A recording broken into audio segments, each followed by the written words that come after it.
बिस्मिल्लाहिर्रहमानिर्रहीम। अस्सलाम वालेकुम नाजरीन, आप यूट्यूब चैनल देख रहे हैं। मैं इमरान खान हूँ। नाजरीन, वैसे तो पाकिस्तान और अमेरिका में ज़मीन आसमान का फ़र्क है, लेकिन इस वक्त दोनों एक ही तरह के गर्दाब में फंसे हुए दिखाई दे रहे हैं।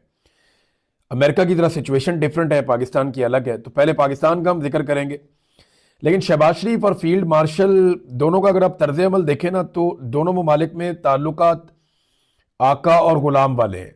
अमेरिका और पाकिस्तान में इस वक्त जो ताल्लुकात हैं वो आका वाले और ग़ुलाम वाले हैं। और ग़ुलामी से मुझे एक बड़ा ज़बरदस्त अभी एक फ़लस्तीनी सहाफ़ी ने एक स्टेटमेंट दिया, मोतसम उनका नाम है। उन्होंने इमरान खान के बारे में एक बड़ी ज़बरदस्त बात की। उन्होंने कहा जी, इमरान खान ने यूरोप से कहा था कि हम आपके ग़ुलाम नहीं हैं, और आज यूरोप अमेरिका से कह रहा है कि हम आपके ग़ुलाम नहीं हैं। और एक्चुअली सिचुएशन तो यही है। पहले पाकिस्तान में आ जाए। सुहेल अफरीदी ने हुकूमत को गिच्ची से पकड़ लिया, यानी काबू कर लिया। हुकूमत ने हाफ वॉली दे दी, बहुत ही लूज बॉल किया हुकूमत ने सुहेल अफरीदी के सामने, और हुकूमत फंस गई। हुआ यह है, गुज़िश्ता काफ़ी दिनों से हुकूमत बड़े बबांगे दोल, बड़ा चिल्ला के, चीख के, इतरा के, तकब्बुर से हुकूमत और DGISPR और ये कह रहे थे हम तो ऑपरेशन कर रहे हैं, हमें कोई रोक नहीं सकता, हम तो लगातार ऑपरेशन करेंगे। वादी तीरा के मामले के ऊपर कोई ज़बान ही खोलने के लिए तैयार नहीं था। वहां गुज़िश्ता लगभग 2 हफ्ते होने वाले हैं, एक हिजरत चल रही है। वादी तीरा से लोग बाहर निकल रहे हैं, बहुत परेशानी में है, लेकिन किसी ने एक लफ्ज़ नहीं बोला। लेकिन जैसे ही इनकी उम्मीदों के ऊपर पानी फिरा, साथ ही इन्होंने कह दिया जी कि हमने तो कहा ही नहीं वादी तीरा से किसी को निकलने का। तो कुछ चीज़ें जो हैं वो सुहेल अफरीदी ने बड़ी क्लियर कर दी। नंबर 1, सुहेल अफरीदी ने यह कहा कि आज के बाद जो भी बात होगी ना, वो तहरीरी तौर पर ही होगी। फिर ये नहीं होगा जैसे आपने पहले किया कि जरगा बना लिया, जरगा बना के आपने वहां से फैसला ले लिया। और वो भी मैं आपको बता देता हूं, 24 बंदे थे जरगे में, 8 कौमों से इनका ताल्लुक था। और ये जो 24 लोग थे जरगे में, ये दस्तखत भी नहीं कर रहे थे। इनमें से कुछ लोगों के दस्तखत जबरदस्ती करवाए गए हैं तीरा को खाली करने के हवाले से, और इन पे दबाव डाला गया है। और सुहेल अफरीदी ने बताया कि दबाव किसने डाला? IGFC ने और कोर कमांडर पेशावर ने। इन्होंने दबाव डाला, और दबाव डाल के लोगों से दस्तखत लिए गए जबरदस्ती, और फिर वादी तीरा को खाली करवाने का आगाज हुआ। एक चीज तो मैं आपको वैसे कंफर्म कर दूं कि वादी तीरा के कुछ इलाकों से लोग नीचे उतर आते हैं। कुछ एरियाज ऐसे हैं जो बिल्कुल रहने के काबिल नहीं रहते, या वो कुछ लोग हैं जिनको आप वो कहते हैं, जो पंजाब में उन्हें पक्कीवास कहते हैं, खाना बदोश कहते हैं। ये जो लोग हैं ना, ये अपना मुकाम तब्दील करते रहते हैं। जब बहुत सर्दी आती है तो नीचे मैदानों की तरफ जाते हैं, जब गर्मी आती है तो ऊपर पहाड़ों की तरफ जाते हैं। तो इनकी नकल मकानी चलती रहती है। कुछ और लोग हैं, उनकी भी नकल मकानी चलती है। ये खैबर पख्तूनख्वा के कई इलाकों में लोगों के डबल घर भी होते हैं। लेकिन ये जो एक नकल मकानी हुई, ये बहुत बड़े पैमाने पर हुई। इसको आप ये नहीं कह सकते कि सर्दियों में सिर्फ लोग निकल रहे थे। बड़े पैमाने पर लोग निकले, बहुत बड़ी तादाद में लोग निकले। ये गुज़िश्ता 20 सालों में लगभग ये तीसरी नकल मकानी है वादी तीरा के लोगों की। इससे पहले भी इनको 2 मरतबा निकलने पर मजबूर किया गया, लेकिन ये अब तक की सबसे बड़ी नकल मकानी है। इसमें सबसे बड़ी तादाद में लोग निकले हैं। और जैसे बेयारो मददगार वो निकले, जिन हालात में वो निकले, जिन हालात का वो सामना कर रहे हैं, मैंने अच्छे खासे नौजवानों की आंखों में आंसू देखे हैं, परेशानी देखी है। बच्चे सर्दी में ठिठुरते हुए मैंने देखे हैं, नंगे पांव मैंने बच्चों को देखा। ये जो मनाजिर आ रहे हैं ना, ये दिल दहला देने वाले मनाजिर है वादी तीरा से। और ये मनाजिर ने जो पाकिस्तान की मिलिट्री एस्टेब्लिशमेंट के बारे में लोगों के तासुरात कायम किए हैं, और जो पाकिस्तान में ऑपरेशन के हवाले से लोगों के अंदर नफरत पैदा की है, उसके बाद ऑपरेशन से भागना तो इनका बनता ही था। लेकिन सुहेल अफरीदी ने इस इल्जाम के बाद फौरी तौर पे ये वार्निंग दे दी है कि 48 घंटों के अंदर माफी मांगो, और ये नोटिफिकेशन वापस लो, धमकी वाला। और 48 घंटे के अंदर माफी मांगो, वरना फिर मैं जरगा बुलाऊंगा। और जरगे के अंदर मैं सबसे पूछूंगा कि बताओ किसके कहने पर और किस वजह से आप वादी तीरा खाली करके जा रहे हैं। और उसके बाद जरगे में फैसला करके मैं अपने वादी तीरा के लोगों को साथ लेकर वापस उनके घरों को जाऊंगा। मैं काफिला लेकर खुद जाऊंगा, यह सुहेल अफरीदी ने कहा। अब मेरी इतला के मुताबिक 8 लोग ऐसे थे, मुझे एक मेरे सोर्स ने बताया, जो दस्तखत नहीं कर रहे थे, और उनसे 8-9 लोगों से जो है वो जबरदस्ती दस्तखत करवाए गए। ये जनाब सूरत हाल पैदा होगी। बहुत बड़ा इंसानी अलमिया वहां पे जन्म ले चुका वादी तीरा के लोगों के साथ। वो मनाजिर पूरी दुनिया ने देखे, और पाकिस्तान की हुकूमत के लिए और पाकिस्तान की मिलिट्री एस्टेब्लिशमेंट के लिए ये मनाजिर, ये सुबकी का बायस बन रहे हैं। तीरा के लोग बददुआएं दे रहे हैं झोलियां उठा उठा के, जो उनकी खवातीन के साथ और बच्चों के साथ हुआ है। एक और बड़ा फैसला जो सुहेल अफरीदी ने किया, उन्होंने कहा जी कि जुमेरात को मैं अडियाला जेल जाऊंगा और मैं इमरान खान से मिलने की कोशिश करूंगा, अगर नहीं मिलवाएंगे तो फिर इनको हम बताएंगे। अब आगे से मामला इतना सख्ती की तरफ जाएंगे। 10 चक्कर लगाए सुहेल अफरीदी ने, अडियाला जेल की मुलाकात नहीं करवाई, लेकिन 10वें चक्कर के बाद सुहेल अफरीदी ने पाकिस्तान का एक चक्कर लगाया और अब वो डिफरेंट आदमी है। इस दफा जो सुहेल अफरीदी आ रहा है जुमेरात वाले दिन अडियाला जेल में, ये वो वाला नहीं है। अब इसकी जो अवाम के अंदर मकबूलियत है उसका लेवल कुछ और है। सुहेल अफरीदी ने बड़ी कामयाबी से लोगों के अंदर एक मोमेंटम पैदा कर दिया, एक तहरीक पैदा कर दी है, और ये उसकी एक बहुत बड़ी कामयाबी है। उसका क्रेडिट सुहेल अफरीदी को मिलना चाहिए। गो कि इसको ग्राउंड पे चैनलाइज कैसे किया जाएगा या ग्राउंड के ऊपर इसको ऑर्गेनाइज कैसे किया जाएगा, इस हवाले से अभी तक पाकिस्तान तहरीक इंसाफ के सोर्सेज से मुझे कोई खबर मिली नहीं कि ये जो पूरा पाकिस्तान बंद करने का प्लान है, इसको अमली जामा कैसा पहनाना है। हाँ, मकबूलियत तो बहुत है, बहुत ज्यादा लोग इनके साथ खड़े हैं, लेकिन उन लोगों को मुतहर्रिक कैसे करना है। पाकिस्तान बंद करने का जो ऑन ग्राउंड फॉर्मूला है या जो प्लानिंग है वो कहां है, वो मुझे उसके बारे में अभी तक कोई इंफॉर्मेशन नहीं मिली। मैंने कई लोगों से पूछा है, पार्टी ने उसके ऊपर कोई काम नहीं किया, और ये सच है, अभी तक तो नहीं किया। लेट्स सी, अभी 2 हफ्ते बाकी हैं, वो इस पे क्या काम करते हैं। इमरान खान साहब को खत्म करने की ख्वाहिश में ना एस्टेब्लिशमेंट को तबाह बर्बाद करके रख दिया। ये ख्वाहिश जो है वो आसिम मुनीर साहब की है। एक्चुअली तो आसिम मुनीर साहब की ख्वाहिश है या जिद है कि इमरान खान साहब को शिकस्त देनी है, खत्म करना है। और ये पाकिस्तान की मिलिट्री एस्टेब्लिशमेंट की या किसी जर्नैल की आज तक की सबसे महंगी ख्वाहिश है, सबसे मुश्किल ख्वाहिश है, और ये सबसे महंगी पड़ी भी है। कभी ये गालियां देते हैं, यानी पहली बार DGISPR को खुद आकर एक सियासी जमात के खिलाफ बोलना पड़ा। इससे पहले इन्होंने ऐसा कभी नहीं किया था। आर्मी चीफ को खुद बोलना पड़ा, इससे पहले ये हमेशा पीछे रह के कार्रवाई डालते थे। इन्हें सामने आना पड़ गया खुलकर। कभी साजिशें करते हैं, कभी नाअहलियां करते हैं, कभी अदालती फैसले, कभी तरमीमें करते हैं, कभी सजाएं देते हैं, कभी तशद्दुद करते हैं, कभी हार्ड स्टेट की सख्तियां, सब कुछ करके इन्होंने देख लिया। हजारों क्रैकडाउन इन्होंने पाकिस्तान के ऊपर किए हैं, पाकिस्तानियों के ऊपर किए हैं। लाखों छोटी बड़ी कार्रवाइयां इन्होंने की हैं, हजारों गिरफ्तारियां की हैं, मार कुटाई की है, ताकि नौजवानों से उनके वोट का हक तक ये छीनने की कोशिश कर रहे हैं। लेकिन मैं एक चैलेंज करता हूं, किसको करें? आसिम मुनीर साहब को मैं चैलेंज करता हूं एक, और सादा सादा चैलेंज है आसिम मुनीर साहब को। आज तक आपने इमरान खान के साथ ना कोई भी फेयर गेम नहीं किया। इमरान खान के सामने आसिम मुनीर साहब जब भी आप मुकाबले में आए ना, आपने धोखा दिया, फेयर गेम नहीं किया इमरान खान के साथ। उसे पहले धोखे से निकाला, उस पर जाली मुकदमात बनाए, उसे दबाने के लिए उसकी पार्टी और खानदान को तकालीफ दी, उसकी बीवी और बहनों तक को नहीं बख्शा, उसका पूरा का पूरा इलेक्शन चोरी कर लिया, उसकी मखसूस नशिस्तें भी छीन ली, हर तरह की धांधली और बेईमानी करके देखी है इमरान खान के खिलाफ।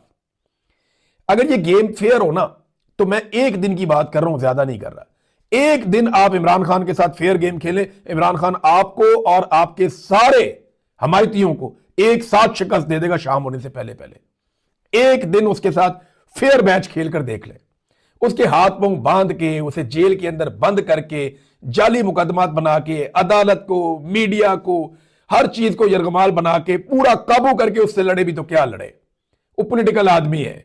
जो आपने उसके साथ किया ये फेयर गेम नहीं थी। उसके साथ एक दिन की फेयर गेम खेले, मैं चैलेंज करता हूं वो सुबह से शाम नहीं होने देगा, और वो शिकस्त आप सबके माथे पे लिख देगा। उसने जेल से बैठ के पाकिस्तान की एस्टेब्लिशमेंट के माथे पे इस तरह की शिकस्त लिखी 8 फरवरी 2024 को कि वो कभी नहीं मिटेगी। अब वो पाकिस्तान की तारीख का हिस्सा बन गई है। लेकिन एक चैलेंज और है, आप इस जुल्म को, जबर को, फस्तायत को जो आप कर रहे हैं इसको डबल कर लें, 4 गुना कर लें, आप फिर भी इमरान खान को तोड़ नहीं सकेंगे, आप इमरान खान को हरा नहीं सकेंगे। आप आज तक बारंग बलोच को नहीं तोड़ सके, आप सनम जावेद को नहीं तोड़ सके, आप 70 साला यास्मीन राशिद को नहीं तोड़ सके, आप फलक जावेद को नहीं तोड़ सके, आप ईमान मजारी को नहीं तोड़ सके, आप इमरान खान की अहलिया बुशरा बीबी को नहीं तोड़ सके, आप औरतों को नहीं तोड़ सके, बच्चों को नहीं तोड़ सके। आप इमरान खान को तोड़ेंगे, सवाल ही पैदा नहीं होता, वो आपसे नहीं टूटेगा। डबल, 4 गुना, 6 गुना जुल्म करके देखो, नहीं टूटेगा। हो ही नहीं सकता कि वो आपसे टूट जाए। वो आपको शिकस्त देगा, थोड़ा सा उसको ग्राउंड दे दे, थोड़ा सा फेयर गेम एक दफा करके देख लें, थोड़ी सी बेईमानी और जो ज्यादती हो रही है उससे निकल कर खेल कर देखें, गेम के रूल सबके साथ एक जैसे करके देखें, फिर देखें इमरान खान कैसे शिकस्त देता है। लेकिन अगर आप ये ना भी करेंगे ना, तो वो एक दिन आपको शिकस्त दे जरूर देगा, क्योंकि इस गेम में जिस दिन ये 25-26 करोड़ पाकिस्तानी उतर गए ना, उस दिन ये गेम यकतरफा हो जाएगी। फिर गेम के रूल्स भी वही होंगे जो पब्लिक डिसाइड करेगी, और गेम जाएगी भी उस सिमत में जिधर पब्लिक इसको ले जाएगी।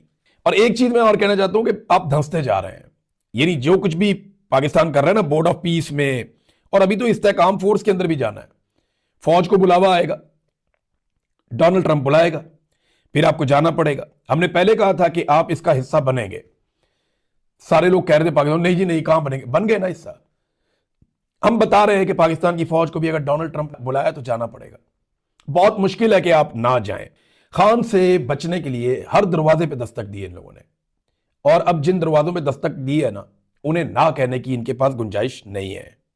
नादरीन, बोर्ड ऑफ पीस के हवाले से जो यूरोपीय ममालिक का मौक़िफ़ है ना, वो फलस्तीनियों के हक में है। यानी वो कहते हैं कि फलस्तीनी अपने मुस्तकबिल का फैसला करेंगे, लेकिन पाकिस्तान ने ये नहीं कहा। है ना अजीब बात। यानी यूरोपीय ममालिक Spain, Italy, France, Germany, Poland, Norway, Denmark, ये सारे ममालिक क्या कह रहे हैं, बरतानिया, ये सारे ममालिक क्या कह रहे हैं, कनाडा, ये क्या कह रहे हैं, ये कह रहे हैं कि ये हक फलस्तीनियों का है कि वो अपने मुस्तकबिल का फैसला करें। लेकिन पाकिस्तान ये नहीं कह रहा। वो सारे यूरोपीय ममालिक जो अमेरिका के इत्तेहादी थे वो ये कह रहे हैं, पाकिस्तान नहीं कह रहा। दुनिया के किसी एक इस्लामी मुल्क ने पाकिस्तान की तरह बोर्ड ऑफ पीस में शमूलियत पर सेलिब्रेशन नहीं की, बल्कि उन्होंने तो अपने हुक्मरान भी नहीं भेजे, जो उनके मेन हुक्मरान है उनको भी नहीं भेजा उन्होंने कि वो जाके इसके अंदर शमूलियत इख्तियार करें। बादल नखास था, बस खामोशी से उन्होंने कर दिया कि ठीक है देखते हैं, ये भी करके देखते हैं। पाकिस्तान ने तो इसको ऐसे सेलिब्रेट किया जैसे पता नहीं इन्होंने फलस्तीन की रियासत कायम कर दी है, या कश्मीर को आजाद करवा दिया है, या भारत से अपना पानी छुड़वा लिया है।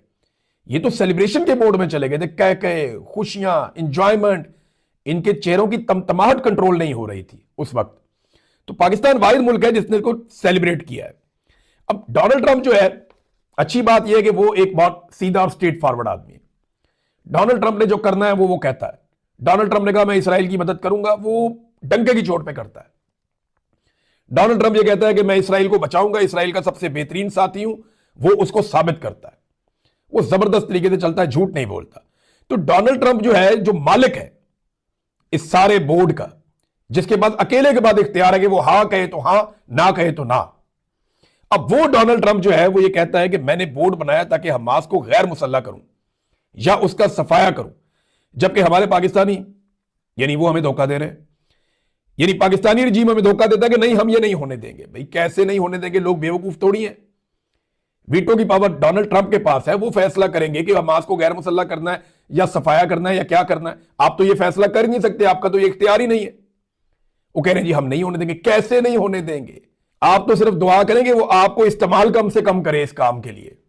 वो तो कह रहा है मैं ये करूंगा।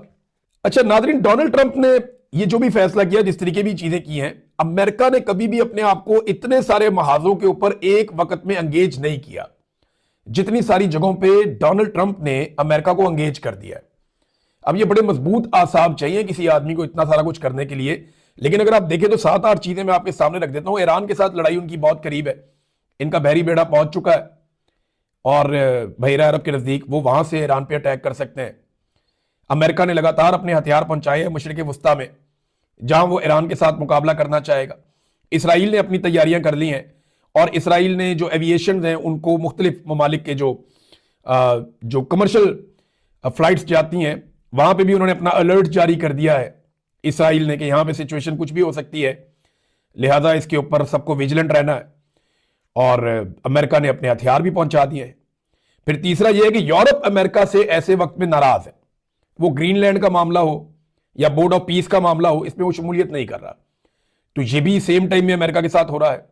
नंबर 4, जो तजारती डील यूरोपीय यूनियन के साथ अमेरिका की थी वो भी खराब हो रही है और ये भी सेम टाइम में हो रहा है। नंबर 5, जो हमसाया ममालिक हैं अमेरिका के, वो भी वेनेजुएला के अंदर जो अमेरिका ने कामयाब ऑपरेशन किया, उसकी वजह से वहां पे भी एक तनाव है, एक अजीबोगरीब कैफियत वहां पे भी है।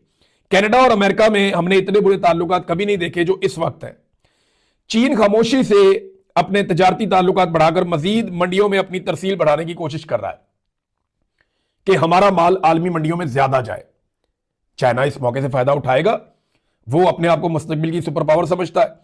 और आठवीं एक चीज हो रही है कि अमेरिका के अंदर कई रियासतों में हालात जो है वो एहतजाज की तरफ जा रहे हैं और पुरतशद्दुद एहतजाजी मुजाहरे वहां पे अमेरिका में हो रहे हैं। और दूसरी जानब से भी मारकुटाई हो रही है, और ये इमिग्रेंट्स के मामले पे हो रहा है। ये भी डोनाल्ड ट्रंप की ही एक पॉलिसी है, और डोनाल्ड ट्रंप की अमेरिका में मकबूलियत भी कम हुई। इन सारी चीजों को जब आप इकट्ठा करते हैं ना, तो एक ही वक्त में अमेरिका का ये वाहिद सदर है डोनाल्ड ट्रंप जिसने इतने सारे महाज खोल दिए। इसका नतीजा क्या निकलेगा हम कुछ कह नहीं सकते, लेकिन मिड टर्म इलेक्शन आएगा अमेरिका का, तो तब पता चलेगा कि डोनाल्ड ट्रंप का फ्यूचर क्या होगा। और मिड टर्म इलेक्शन इसी साल के आखिर में नवंबर में हो जाएगा। नाज़रीन, अब एक और खबर मैं आपके सामने रखता हूं, बड़ी इंटरेस्टिंग खबर है, और यह खबर है शहजाद अकबर साहब के हवाले से। आपको पता है एक अलकादर केस चलता है पाकिस्तान में, उसमें इमरान खान साहब को और उनकी अहलिया को सजा दी जाती है। वही केस शहजाद अकबर पे बनाया जाता है कि शहजाद अकबर इसके अंदर शरीक मुल्जिम है। उस केस की बुनियाद के ऊपर शहजाद अकबर का नाम इंटरपोल में डालने के लिए दरखास्त दी जाती है। अब आपको मैं ये बताता हूं कि बैनुल अक़वामी इदारों ने, इंटरपोल ने एक मरतबा फिर हुकूमत पाकिस्तान के दिए हुए शवाहिद को और दिए हुए केस को नाकाफी करार देते हुए रद्दी की टोकरी में फेंक दिया। शहजाद अकबर साहब वहां से भी बाइज्जत बरी हो गए। यानी जिन सबूतों की बुनियाद पे और जिन चीजों की बुनियाद पे पाकिस्तान में इमरान खान को और बुशरा बीबी को जेल के अंदर रखा हुआ है, उन सबूतों और उन शवाहिद को उठा के रद्दी की टोकरी में फेंक दिया इंटरपोल ने। जैसे ही किसी न्यूट्रल फोरम के ऊपर चीजें आती हैं, जैसे ही किसी बैनुल अक़वामी फोरम के ऊपर चीजें आती हैं, तो ये रद्दी की टोकरी में जाती हैं। अगर शरीफ खानदान का कैलेबरी फॉन्ट या उनकी जाली जो एक डीड थी वो चीजें बैनुल अक़वामी इदारों में आती ना, तो फिर देखते हैं इनकी क्या दुर्गत बनती, या इनके मनी लॉन्ड्रिंग के मामला आते तो देखते हैं इनकी क्या दुर्गत बनती। लेकिन बदकिस्मती से उस वक्त इदारों ने यह किया नहीं। लेकिन अब जिन लोगों के खिलाफ कर रहे हैं, इमरान खान को जिन चीजों में जेल में डाला हुआ है, उन चीजों को दुनिया मानती नहीं। वो उठा के उन्होंने रद्दी की टोकरी में फेंक दिया। ये एक मरतबा फिर एक्सपोज हो गए। और ये वही केस है जो मैंने आपको बताया था कि सबसे पहले पाकिस्तान की मिलिट्री एस्टेब्लिशमेंट ने तैयार किया था।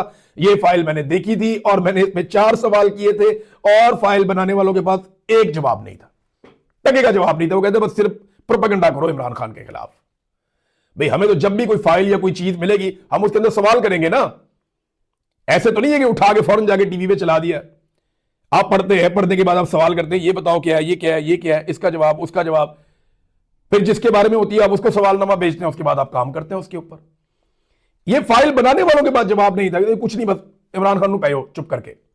तो ऐसा तो नहीं होता, इस तरह रद्दी की टोकरी में जाता है। मैंने उस दिन इनको कहा था कि इस केस में कुछ नहीं है, ये रद्दी की टोकरी में जाएगा, और आज एक मरतबा फिर वो केस रद्दी की टोकरी में गया। जो मैंने कहा वो सच साबित हो गया।